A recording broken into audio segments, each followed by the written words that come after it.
அண்மை செய்தியை பார்த்து வருகிறோம். செம்பரம்பாக்கம் ஏரியில் நீர்வரத்து அதிகரிப்பு என்று தகவல் வெளியாகி இருக்கிறது. அது குறித்தான அண்மை செய்தியை பார்த்து வருகிறோம். நீர்வரத்து அதிகரித்துள்ளதால் நீர் திறப்பும் அதிகரிக்க வாய்ப்பு இருக்கிறது என்ற அண்மை செய்தியை பார்த்து வருகிறோம். கூடுதல் விவரங்களோடு இணைகிறார் எமது செய்தியாளர் ஜெய்ஹரிஷ். ஜெய்ஹரிஷ், வணக்கம். விரிவான விவரங்களை வழங்கலாம். வணக்கம் மாசினி. செம்பரம்பாக்கம் ஏரிக்கு நீர்வரத்தானது 1400 கன அடியாக அதிகரித்துள்ளது. குறிப்பாக காலை 497 கன அடியாக இருந்த நீர்வரத்தானது தற்போது 1400 கன அடியாக அதிகரித்துள்ளது. மேலும் ஏரியின் நீர்மட்டமானது 24 அடியில் 22 அடியை தாண்டியுள்ளது.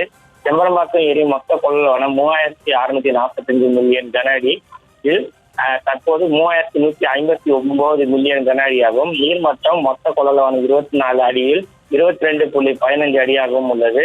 ஏரியில் இருந்து வினாடிக்கு சுமார் 25 கன அடி உபரி நீரானது தற்போது வெளியேற்றப்பட்டு வருகிறது. குறிப்பாக செம்பரம்பாக்கம் கடந்த 2 மணி நேரமாக மழை பொழிவு இல்லை என்றாலும் அதன் நீர்பிடிப்பு பகுதியான ஸ்ரீபெரும்புதூர் சுற்றுவட்டார பகுதியில் 30 மில்லிமீட்டர் மழையானது பெய்து வருகிறது. இதன் காரணமாக கடந்த 2 மணி நேரத்தில் இந்த 1400 கன அடியாக உபரி நீரானது நீரானது தற்போது இதன் செம்பரம்பாக்கம் ஏரிக்கு நீர்வரத்தானது 1400 கன அடியாக தற்போது வந்து கொண்டிருக்கிறது.